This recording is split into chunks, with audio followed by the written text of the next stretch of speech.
En nuestro estudio de los relatos de los orígenes, habíamos llegado a la cuarta Toledot y habíamos explicado parte de ella. Vamos a ver nuestro texto, nuestros apuntes. Les pediría que pasaran a la página 35 y ahí vamos a encontrar la presentación de los tres hijos de Noé y sus descendientes, capítulo 10, versículo 1 hasta capítulo 11, no es 12, 11, versículo 9. Ahí sería cuarta Toledot. Hemos explicado ya anteriormente que esta Toledot tiene dos partes. Primero la tabla de las 70 naciones y después Babel y su torre, o la torre de Babel, como le solemos llamar. Hemos explicado ya el punto número 7.1, la tabla de las 70 naciones, y dimos ya la información histórico-crítica y vamos a entrar ahora a la explicación de ese texto.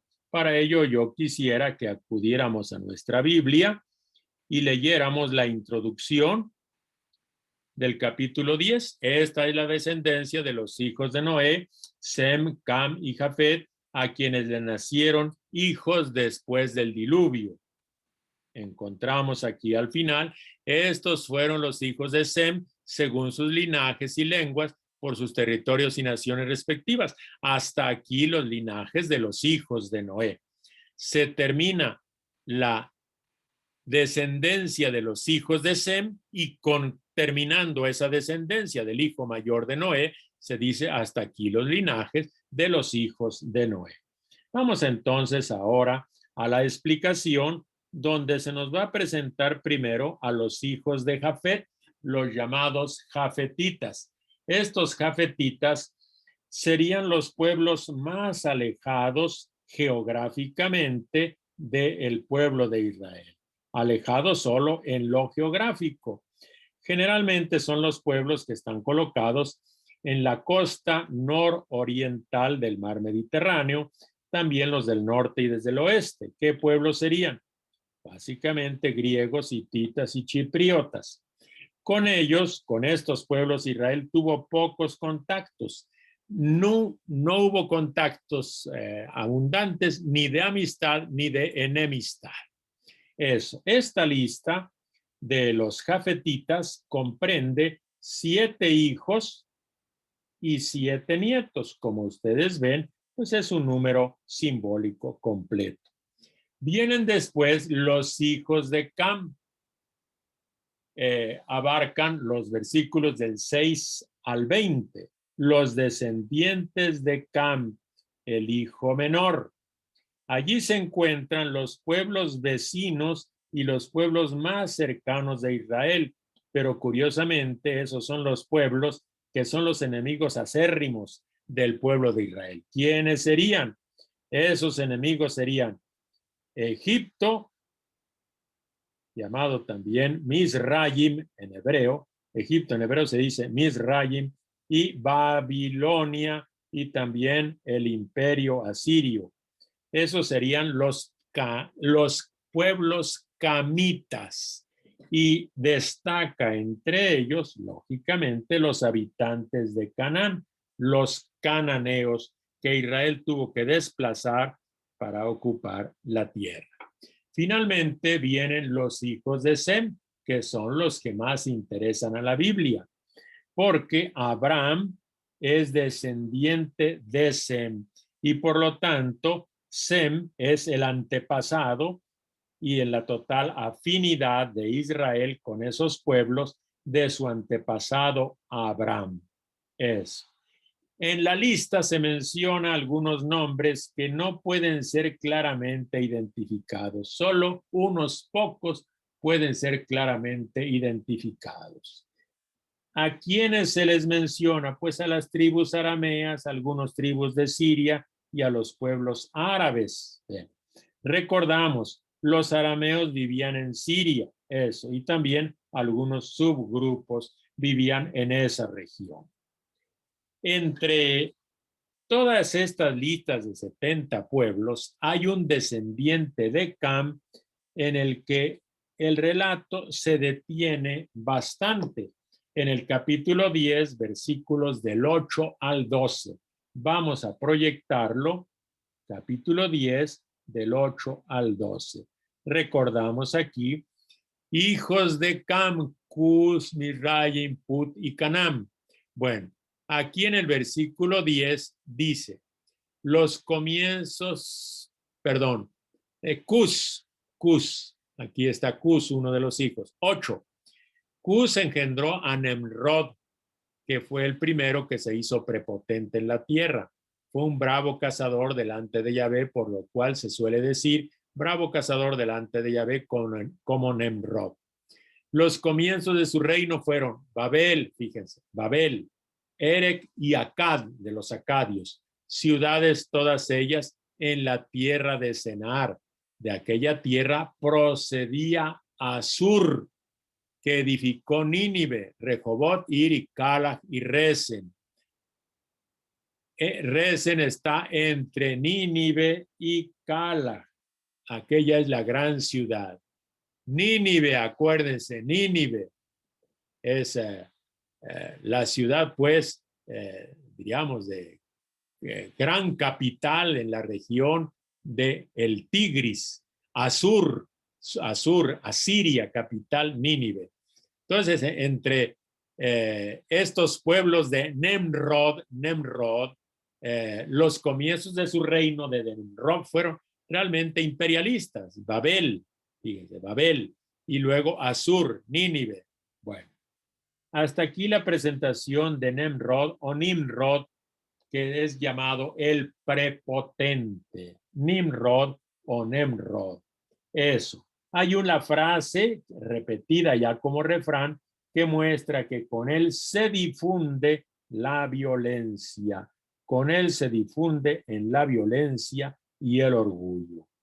Pero también en el capítulo 10, versículo 24 y 25, ya en la dinastía de Sem, eso, vamos a ver, 24 y 25, se va a mencionar ya hijos de Sem, Elam, Asur, Arpaxad, Lud y Aram, Aram, los arameos. Aquí en el versículo 24 dice, Arpaxad engendró a Selach y Selach engendró a Eber.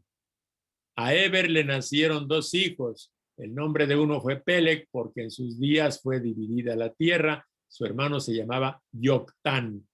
Vamos a ver, este Eber es importante por lo siguiente, porque Eber se le presenta como un antepasado, es descendiente de Sem, pero Eber va a ser el ancestro de los hebreos. Eber, ancestro de los hebreos, igual que Aram era el ancestro de los arameos. Bueno, pues con esto tenemos una presentación de el universo del mundo bíblico que es universalista. La genealogía de los tres hijos de Noé pretenden mostrarnos una panorámica universal. De allí, de Noé, proceden todos los pueblos de la tierra, pero de entre todos esos pueblos va a ser elegido un solo pueblo. Y ese pueblo es elegido ¿para qué? Para que por medio de él, por medio de Abraham, se bendigan a todas las familias de la tierra. Eso. ¿Qué quiere decir esto? Que la voluntad salvadora de Dios se propone bendecir y salvar la creación entera. Hasta aquí la lista de antepasados de los hijos de Sem y también de los hijos de Noé. Sem, hijo de Noé. Pasamos ahora a un relato muy particular que es el relato de Babel y de su torre. Y vamos a comenzar presentando diríamos, la información que nos dan los historiadores críticos. ¿Qué nos dicen los historiadores críticos?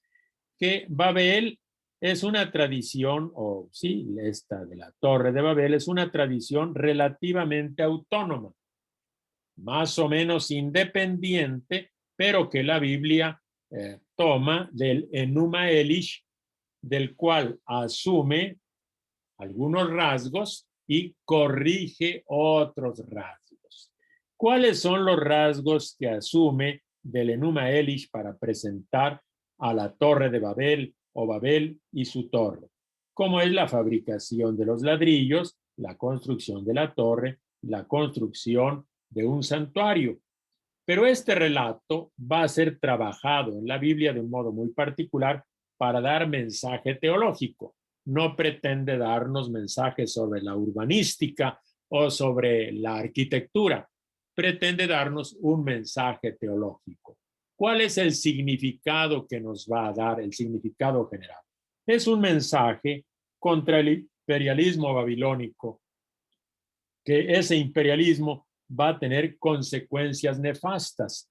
¿Por qué motivo? Porque Babilonia pretende ser como Dios, una torre que llegue hasta los cielos, pero esa torre va a ganarse una sanción divina, un juicio divino que efectivamente va a traer la ruina de esa torre, la ruina de esa torre. Ese es el significado principal que nos ofrece este relato, la ruina de esa torre, y de esa ruina Dios va a rescatar a la humanidad y finalmente lo va a hacer por medio de Abraham, por el cual se bendecirán las naciones de la tierra. La construcción de esa torre y de su prepotencia forma parte de una especie de cuento corto. Son 9 versículos, es un cuento, un relato muy corto. Recordamos que este relato se cuenta antes de los patriarcas, pero su conclusión es aterradora. Una conclusión donde alguien se opone a la voluntad de Dios trae como consecuencias efectivamente muy destructivas. Lo mismo que pasó, recordamos, con la borrachera de Noé, que trae consecuencia destructiva precisamente para Cam y su descendencia. Eso, oponerse a la voluntad de Dios, pone en peligro la raza humana después del diluvio.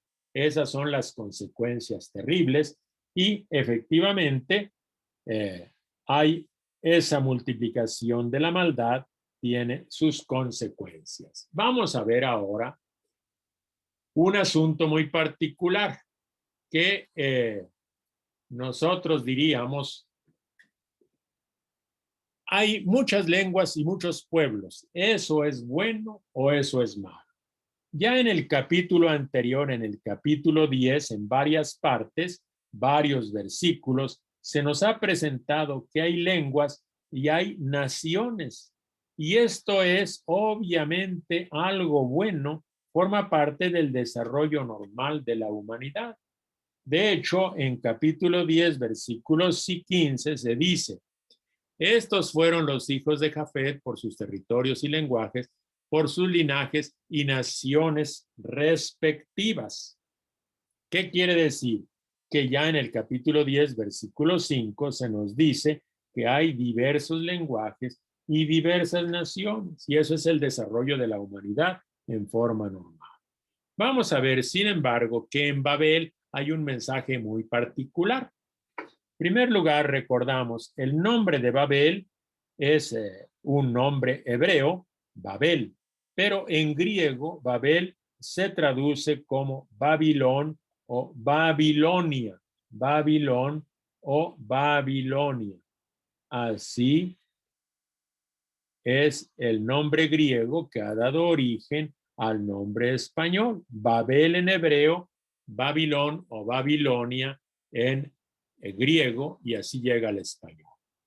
En la Biblia, Babilonia va a ser siempre vecino al norte de Israel, pero un vecino amenazante, un mal vecino. Es un imperio poderoso y arrogante que, entre otras cosas, nada menos, fíjense, destruyó Jerusalén, es un pueblo que destruye, Jerusalén, el templo, se lleva preso al rey y se lleva cautivo al pueblo hacia el destierro. Bueno, entonces ya vemos que en la Biblia se va a dar un mensaje sobre ese imperio. ¿Cómo se organiza el relato? En dos partes. Primero, se menciona la acción de los babilonios, acción del hombre, y luego la intervención de Dios para este imperio. Bueno, comenzamos leyendo el versículo 1.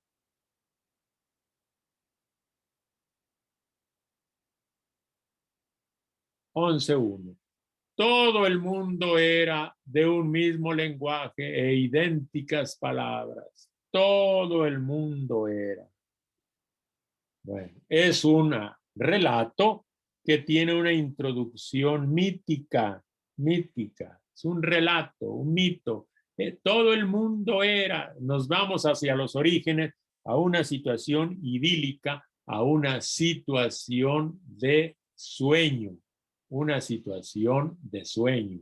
Cuando todo el mundo era de una sola lengua y de las mismas palabras.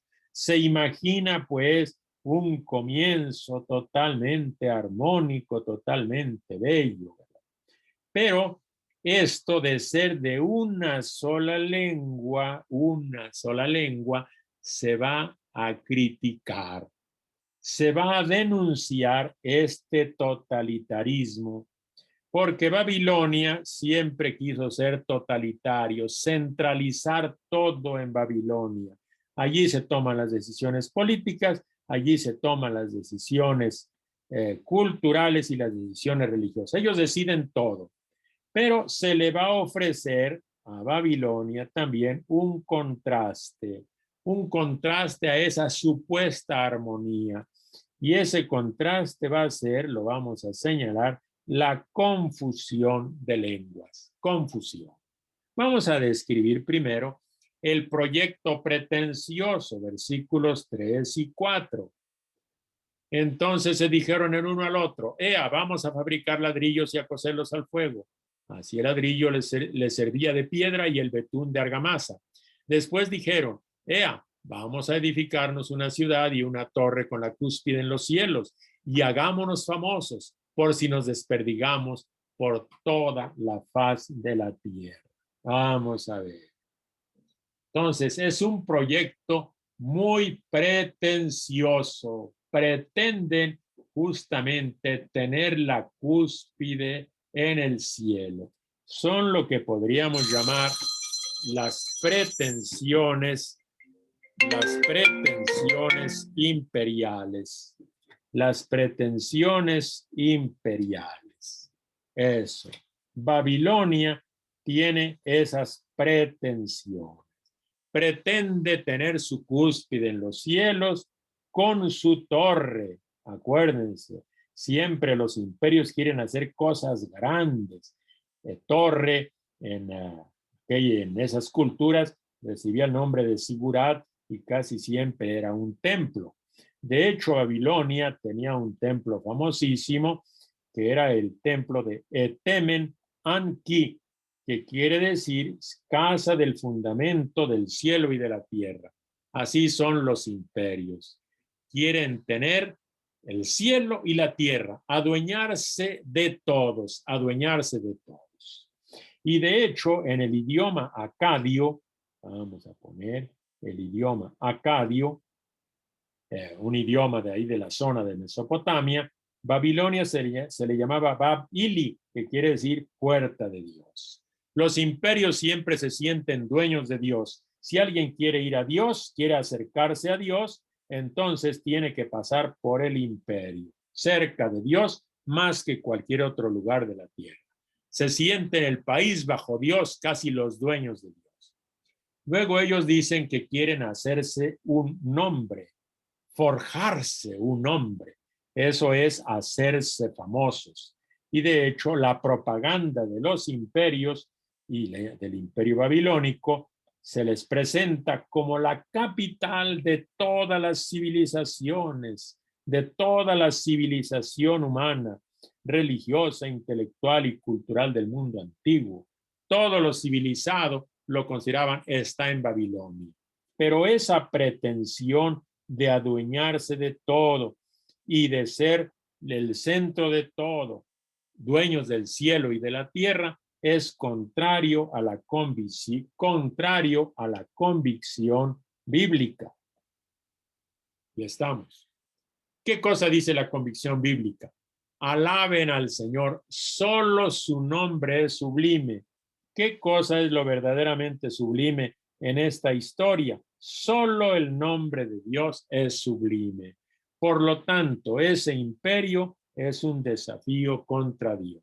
Todos los imperios que pretenden decidirlo todo, efectivamente, son un desafío contra Dios. Vamos a ver ahora cómo el relato va a criticar a Babilonia, pero cuidado, critica qué cosa, critica su imperialismo, no critica a la ciudad, no critica a la ciudad, critica al imperialismo. El relato no rechaza la vida urbana, la vida en sociedad, formando ciudades. ¿Qué cosa es lo que sí critica? El exceso de los grandes imperios que quieren ser como Dios, llegar hasta Dios, tener su cúspide en los cielos, quieren hacer las veces de Dios. Eso es lo que sí se critica. ¿Y por qué se critica? Porque un proyecto semejante normalmente termina mal. Termina destruyéndose a sí mismos, como lo dice efectivamente Jeremías. ¿Qué dice Jeremías? Aunque suba Babilonia a lo alto y encastille en lo alto su poder, de mi parte llegarán saqueadores hasta ella, saqueadores hasta ella. O sea, que los imperios van a ser saqueados, van a ser destruidos. Cuando alguien pretende grandezas que superan su capacidad, se destruye. Otra vez recuerden la fábula del sapo que quería crecer como el toro y se infla hasta el momento en que explota. Cuando alguien olvida sus límites y su finitud, se encamina hacia su destrucción. De esta manera, el relato nos va a servir como desmitificador del poder babilónico y en el fondo va a anunciar su fin. Bueno, entonces lo que se denuncia no es la vida urbana, que haya ciudades, eso no se denuncia. Se denuncia la desmesura de una ciudad, la desmesura babilónica, y se denuncia de formas muy particulares, con ironía, en forma satírica y también con un juicio. ¿Por qué decimos que se denuncia en forma irónica? Vamos a ver el versículo 5 y allí después de que ellos quieren edificarse una torre con la cúspide en los cielos, ¿qué dice? Bajó Yahvé a ver la ciudad y la torre que habían edificado los humanos. Pregunta, ¿puede un imperio construir algo que llegue a los cielos? Pues aquí nosotros vemos una ironía. Tan llegó a los cielos que Dios tuvo que bajar para ver su torrecita. Eso es ironía. Ahora, además, se juega con un nombrecito que después explotaremos. Babel, en hebreo, aparece en el versículo 9. Pero Babel puede ser un sustantivo procedente del verbo balal. Y el verbo balal significa confundir o confusión, crear confusión en hebreo. Bueno, pues hay una sátira porque Babilonia ya no es la puerta hacia los dioses, ya no es Bab-ili, sino en la etimología que tenemos en hebreo, Babilonia, Babel significa confusión o locura. Todos esos imperios que pretenden ser divinos, en lugar de ser sabiduría, son una verdadera locura. Están lejos de toda sabiduría humana Y esa desmesura es lo que se acarrea el juicio de Dios. ¿En dónde radica el juicio de Dios? Bien interesante. Recordamos que Babilonia, cuando conquista Jerusalén y se lleva a la gente al destierro, dispersó a Israel. Eso es lo que hace Babilonia. Al pueblo de Israel, de Dios, lo dispersó. Pues Babilonia va a ser enjuiciada y lo que va a pasar es que tendrá que enfrentar su propia dispersión. Ironía, Dios tuvo que bajar a ver su torrecita. Sátira, Babel en vez de Babili, puerta hacia los dioses, para los hebreos es confusión, locura humana. Y luego queda enjuiciada. Babilonia dispersó al pueblo de Israel, pagó con su propia dispersión. Tenemos que decir que este relato que condena a Babilonia en realidad no es algo totalmente novedoso, sino que forma parte de una tradición bíblica, porque en la Biblia los profetas habían siempre criticado a Babilonia. Por lo tanto, el relato se inspira en ¿quiénes? En el profeta Isaías, en el segundo Isaías, y finalmente también podemos decir en Jeremías. Jeremías 51 es una crítica y una denuncia del imperialismo babilónico. Lo había hecho entonces esta crítica al imperialismo, capítulo 13 de Isaías, capítulo 44, capítulo 46 y 47 de Isaías, o sea, el segundo Isaías. Génesis 11, Babel y su torre, no son más que poner en forma de relato lo que los profetas habían dicho en forma de oráculos de denuncia. Bueno, vamos a ver entonces, regresamos, que el juicio contra Babilonia es la confusión y es la dispersión de ese pueblo. Entonces, tenemos que señalar que aquí enfrentamos un hecho diferente a la pluralidad de idiomas y de pueblos. ¿Qué cosa es este hecho diferente? No es tanto que es malo que haya muchos idiomas o muchos pueblos, sino que lo hace diferente es que Babilonia llega a crear una confusión de lenguas y llega precisamente por ese no entenderse, confundirse, llega a dispersarse, a diseminarse, a esparcirse por la faz de la tierra. ¿Qué quiere decir? Quiere decir que el proyecto fracasó y Noé, la ciudad y su torre fueron abandonados. Por lo tanto, la Biblia nos dice que esa desmesura enorme es un intento usurpador, y se nos presenta que ese tiene un resultado que llega a la disolución, al desastre total. Es una terrible consecuencia.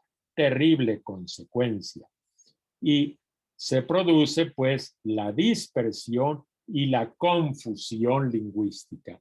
De tal manera que los pueblos, en lugar de cooperar, esa gente se enfrenta y efectivamente así arrastra sobre sí el juicio y el castigo de Dios. El resultado es la destrucción por autodivinizarse, por pretender grandezas que superan su capacidad, porque el sapo quiere ser como el toro, porque los seres humanos pretenden usurpar el lugar de Dios. Bueno, y Babilonia se disuelve y así paga lo que hizo con la dispersión de Israel cuando destruyó Jerusalén, Judá y su templo. Pues, y de esta manera ya se va preparando un escenario para que con Abraham haya pues un comienzo, nuevo comienzo, un poco más dulce para la historia humana. Pasamos ahora a repasar. Repasamos. 1. La bendición después del diluvio implica también llenar la tierra. Antes del diluvio, en Génesis 1, Dios había bendecido, crezcan y multiplíquense, llenen la tierra. Y también a Noé y a su familia, crezcan y multiplíquense, llenen la tierra. Verdadero. 2. Los cananeos, feroces enemigos de Israel, son descendientes de Cam. Claro que sí, Cam, padre de Canaán. 3. En el relato de Babel se polemiza contra el imperio babilónico, claramente. 4. La diversidad de lenguas y naciones es algo normal y bueno. Claro que sí es normal y bueno que haya muchas lenguas y muchas naciones según la Biblia. Construyendo la ciudad y su torre, el imperio pretende dar fama a su nombre verdadero, hacerse famosos. 6. En Génesis 1:11 se rechaza la vida urbana y la diversidad de lenguas. ¿Se rechaza? No, nunca se rechaza. Esto es falso. 7. Con Babel se denuncia la confusión de lenguas y la dispersión. Claro que sí. La confusión, eso es lo que se denuncia. Eso es verdadero. 8. Los efectos de la desmesura imperial se presentan como castigo de Dios. Verdadero, verdadero. Bueno, con esto concluimos el relato de Babel y la cuarta Toledot. Y pasamos ahora a otra Toledot, la quinta Toledot y última Toledot, que es la Toledot de Sem y de sus descendientes. Vamos ahora, capítulo 11, versículo 10. Estos son los descendientes de Sem. Sem tenía 100 años cuando engendró a Arpaxad, 2 años después del diluvio. Es la genealogía de Sem. Bueno, con esto queremos ver qué es la quinta Toledot. Y en esta quinta Toledot aparecen 10 patriarcas postdiluvianos que corresponden a la segunda Toledot, que son los 10 patriarcas antediluvianos. Bueno, y así decíamos que con estas series de patriarcas, el diluvio ocupa un lugar central. Lo mencionamos de una forma sencilla. 10 patriarcas, antes del diluvio, viene el diluvio, después 10 patriarcas. Estos 10 son de la segunda Toledot, y estos otros 10 son de la quinta Toledot.